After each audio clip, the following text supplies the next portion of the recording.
Hello tout le monde! Aujourd'hui je vous retrouve pour une nouvelle vidéo et j'aime trop faire cette vidéo, vous le savez.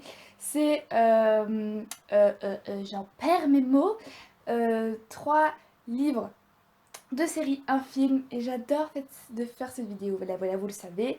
Avant de commencer cette vidéo, je voulais vous parler d'un truc et j'ai de la mort. À chaque fois que je mets des septembre, j'ai mon nez qui coule et ça me casse les couilles. Avant de commencer cette vidéo, je voulais vous parler d'un truc en fait, c'est une question que j'ai envie de vous poser. J'aimerais savoir, en fait j'aimerais bien faire une nouvelle chaîne YouTube sur en fait une chaîne Booktube. Alors pour ceux qui ne savent pas ce que c'est une chaîne Booktube, c'est une chaîne où je parle que de livres en fait, les livres que j'ai lus, les livres que j'ai pas aimés, etc. etc.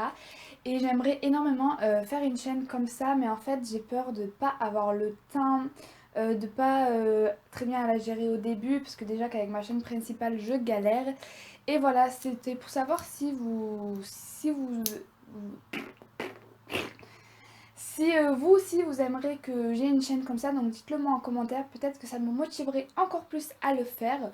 Et voilà, c'était juste une petite aparté. Donc on va commencer par les livres et tout d'abord je vais vous présenter un livre que je n'ai pas trop aimé.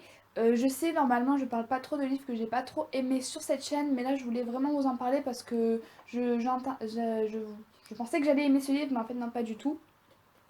Donc c'est euh, je sais pas si vous allez bien voir. Donc c'est Cœur cerise de Kachi Cassidy, pardon. Donc c'est Les filles au chocolat et le premier tome s'appelle Cœur cerise parce qu'il y a beaucoup d'autres tomes. Deux choses à dire sur ce livre. Donc je savais que ça n'allait pas être le livre du siècle parce que c'est un livre jeunesse, donc je me suis dit bon oui c'est un livre jeunesse, on va quand même lui laisser sa chance. J'en avais entendu beaucoup parler, notamment sur les chaînes Booktube. Il y avait des adultes qui avaient lu ce livre et qui avaient bien aimé malgré que ça soit du jeunesse. Donc je me suis dit bon, si des adultes ont aimé, moi aussi j'ai certainement aimé. Et en fait c'était mais alors beaucoup trop jeunesse, genre et j'ai vraiment pas adhéré en fait, c'était vraiment trop gamin pour moi. Je pense que c'est plutôt des personnes de 9 ans, 8 ans qui devraient lire ce livre, mais pas pour des adolescents comme nous. Donc voilà, en fait, l'histoire est en général pas mal, mais je trouvais que déjà, ben voilà, en fait, c'était vraiment trop jeunesse, j'ai pas d'autres choses à dire.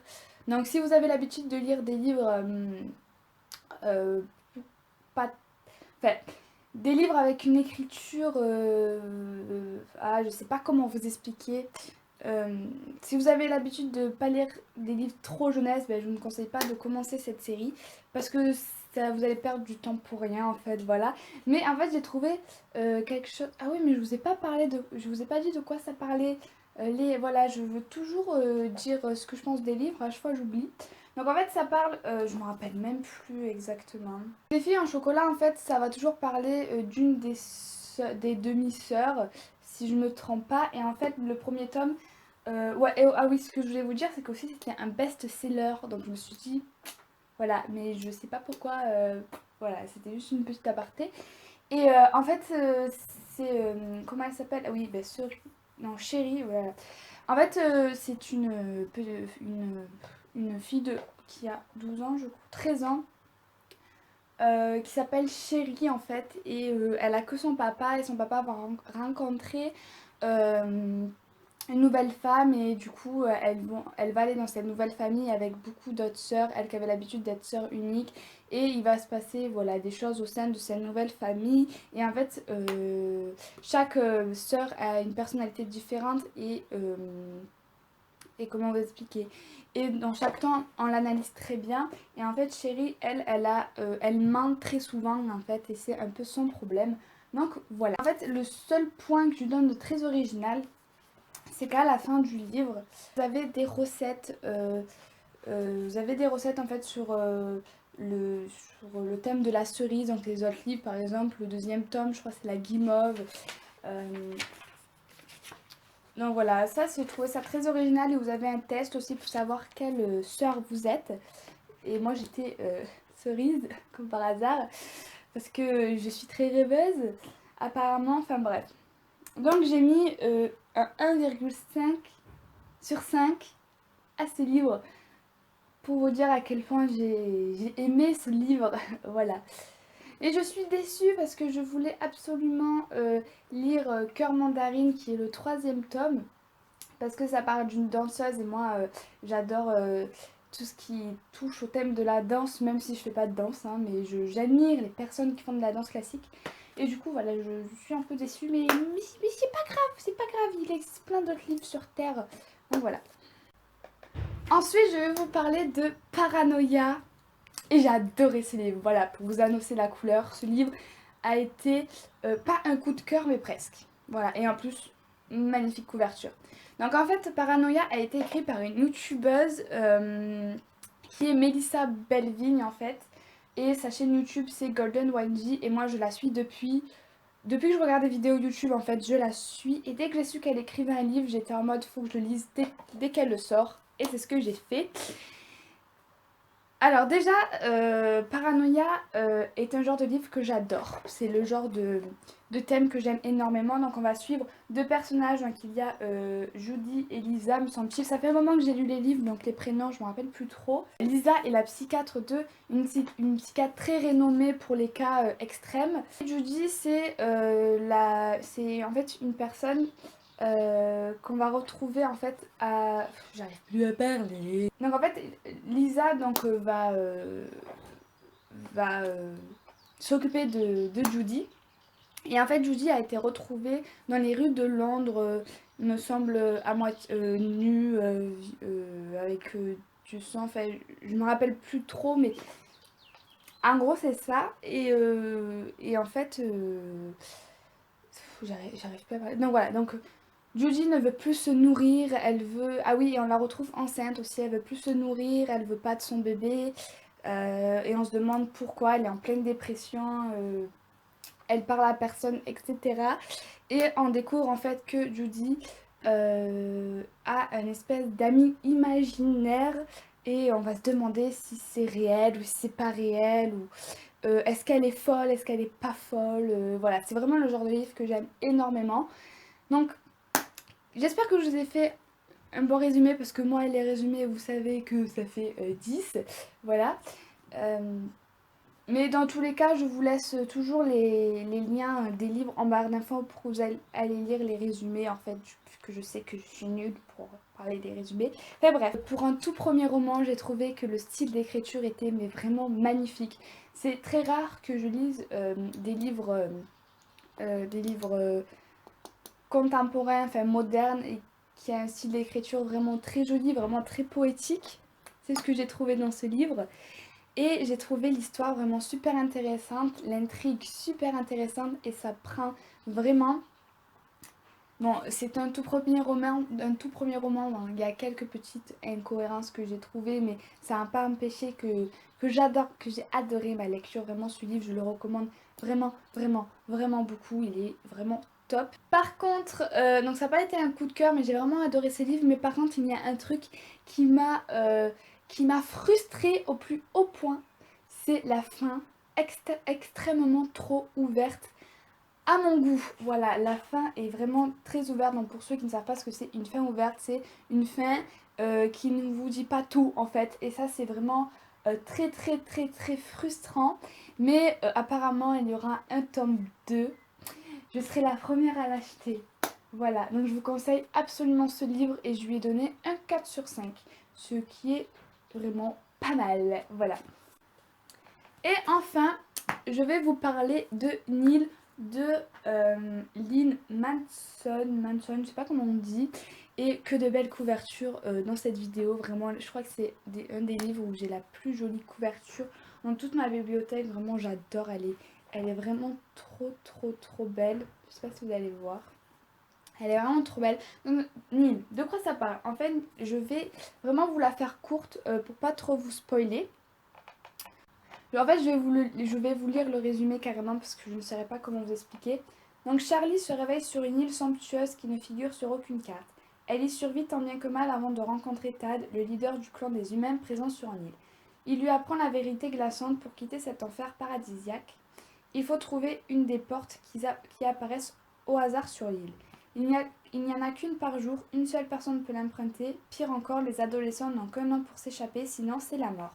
Le compte à rebours a déjà commencé. Donc c'est un peu le style du labyrinthe. Enfin, quand je l'ai commencé, j'avais vraiment peur que ça tombe vraiment dans le style du labyrinthe. C'est un peu le même synopsis. Et en fait, non, pas du tout. C'est assez similaire, mais en fait, c'est très différent quand même. Et j'ai trouvé que c'était vraiment, ça prenait vraiment quoi, c'était vrai, vous avez toujours envie de lire, c'était vraiment une très très bonne lecture, j'ai vraiment je l'ai adoré même si c'est pas un coup de cœur, moi pour avoir des coups de cœur, faut vraiment que je pleure en pleine ma lecture en fait, et voilà, dès que je pleure, je dis que c'est un coup de cœur, mais là je n'ai pas pleuré, mais j'ai quand même adoré. Il y a tout qui est bien dans ce livre. Peut-être qu'il manque un peu d'émotion, mais je pense pas que ça soit un peu le thème de ce livre.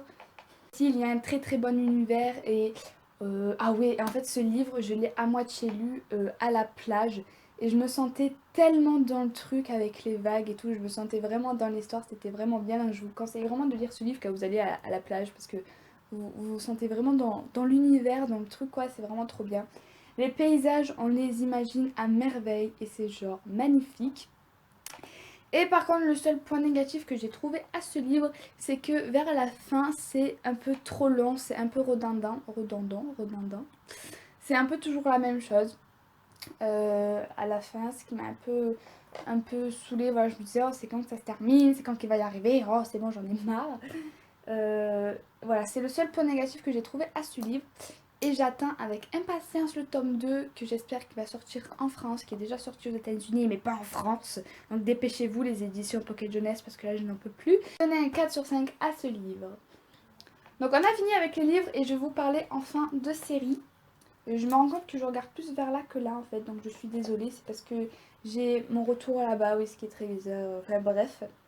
Alors les séries que je vais vous proposer, c'est pas très original, je suis désolée, mais j'ai vraiment eu du mal pour trouver des séries assez originales. Je pense que vous allez connaître les deux séries, mais voilà, peut-être qu'il y en a qui connaissent pas. Et je voulais vraiment vous partager ce coup de cœur de folie, mais je pense que ceux qui me suivent sur Snapchat, d'ailleurs si vous me suivez pas, allez-y, je sais pas ce que vous attendez. Mais voilà, donc la première série c'est Shameless. Quelle belle série, je pense que beaucoup de personnes connaissent, mais je vais un peu vous résumer. Shameless, en gros, c'est une famille de tarés aux États-Unis. Voilà, je pense qu'il n'y a pas deux familles comme eux. Donc voilà, série que j'aime, on mélange les drogues, les sexes, les problèmes de famille. Et cette série est super drôle, mais qui prend tellement au cœur, on s'attache tellement trop au personnage de cette série. Et regardez cette série parce qu'elle est vraiment cool. C'est vraiment une série coup de cœur que j'adore. Donc bien évidemment je lui ai donné 5 sur 5 à cette série parce qu'elle est vraiment cool. Et j'oublierai jamais mon personnage à la vie, à la mort préférée. Lip dans Shameless. Jeremy Allen White. Je l'aime tellement cet acteur, ce personnage. Et en plus, il a des yeux, moi qui adore les yeux bleus. Alors là, je suis servie. Si vous aimez les yeux bleus, là vous allez être dans votre bonheur assuré. Ensuite, la dernière série que je vais vous présenter, il s'agit de True Blood Girl. Donc c'est une série que j'ai pas l'habitude de regarder en fait, parce que c'est pas vraiment... Moi j'aime regarder des séries où je sais que je vais pleurer toutes les larmes de mon corps, mais là c'est plutôt une série vraiment qui est un peu comme dans Friends, et ce qui me dérangeait un peu au début dans cette série, vous savez, c'est les ha ha ha ha ha ha derrière toutes les 2 secondes, derrière le scénario. Au début ça m'a un peu énervé, mais après on l'oublie un peu, on oublie tout ça. Et on se met vraiment dans la série. Donc en fait, pour vous faire court, Two Bad Girl, en fait, ça va se passer dans... En fait, c'est deux filles, hein, comme le nom l'indique. Donc il y a une fille, j'ai jamais vu une fille aussi pauvre de toute ma vie, mais qui arrive quand même à s'en sortir parce qu'elle a un caractère vraiment très fort, donc c'est Max. Et en fait, elle est serveuse. Et en fait, il va avoir une nouvelle serveuse là où elle travaille, qui est Caroline. Et en fait, c'est une ancienne milliardaire, donc elle a des manières, machin. Et en fait, elle se retrouve à la rue parce qu'elle a plus de sous, parce que son père a arnaqué des milliardaires. Voilà, donc Max va la loger. Et c'est vraiment deux filles qui opposent que leur monde s'oppose vraiment et c'est vraiment drôle parce qu'elles vont devenir meilleures amies malgré leurs différences et tout. Et c'est une bonne leçon de vie quand même. Donc voilà, c'est... Et ah oui, et leur rêve c'est d'ouvrir... je vous spoil pas, c'est vraiment dès le premier épisode qu'on apprend ça, ou le deuxième, je sais plus. Leur rêve c'est d'ouvrir un magasin de cupcakes, enfin une boutique de cupcakes. Et c'est vraiment leur but dans la vie. Donc à chaque fin de série, on voit les sous qu'elles ont gagnés pour leur cagnotte. Et j'adore. Cette série, elle fait vraiment trop rire. C'est vraiment une série à regarder entre deux séries. J'ai dit beaucoup de fois le mot série. C'est grave. C'est vraiment une série à regarder en détente et tout. Parce que vous savez que vous allez rigoler, vous n'allez pas vous prendre la tête. Donc voilà, j'ai mis un 4 sur 5 à cette série. Ensuite, je vais vous parler d'un film que j'ai pas vraiment adhéré. En fait, j'ai pas vraiment compris. Donc, d'habitude, je vous présente des films que j'ai bien aimés, mais vous savez, ma passion pour les films, je regarde pas du tout de films en fait, c'est mon problème chez moi. Je regarde vraiment les films 10 000 ans à l'avance, même si j'ai très envie de le regarder. Par exemple, Alice de l'autre côté du miroir. Et j'ai vraiment très envie de le regarder parce que je suis une très grande fan d'Alice au Pays des Merveilles. Mais je l'ai toujours pas fait. Voilà. Faut pas chercher à comprendre. Donc aussi, le film que je vais vous parler, c'est The Circle. Vous savez, mon accent anglais magnifiquement magnifique. C'est un film qui va parler de 7 sorcières, il me semble. 7 élues. Et ça va tourner tout autour de ça, en fait. Et en fait, comment vous dire que j'ai pas compris. En fait, le film aurait pu être super bien en lui-même. Mais, oh là là, les acteurs... Les acteurs, je suis désolée, je suis personne pour critiquer le métier d'acteur, mais là c'était vraiment très mal joué. On aurait dit un peu petit secret entre voisins, vous voyez. J'ai trouvé que c'était pas très bien joué. C'était pas prenant, des fois je m'ennuyais. Et en fait, c'était un peu toujours la même chose. Et en fait, j'ai pas compris où en fait ça voulait nous emmener. Ça nous amenait quelque part, mais tu sais pas où. Enfin, et en fait, en soi, c'était un film. Enfin, c'était bizarre. Je pense que le film était fait pour être bizarre, mais ça ne me faisait pas trop comprendre en fait. Et je sais pas, j'ai trouvé vraiment ça. Voilà, c'est le truc que j'ai à dire en fait. Donc j'ai mis un 2 sur 5 à ce film. Dites-moi si vous l'avez vu et dites-moi si vous pensez pareil que moi. Peut-être que je suis la seule. Hein, je sais pas. Donc voilà, c'est la fin de cette vidéo. J'espère qu'elle vous aura plu. Dites-moi en commentaire, vous, vos livres, vos séries et vos films du moment. Je me ferai un plaisir d'aller regarder tout ça.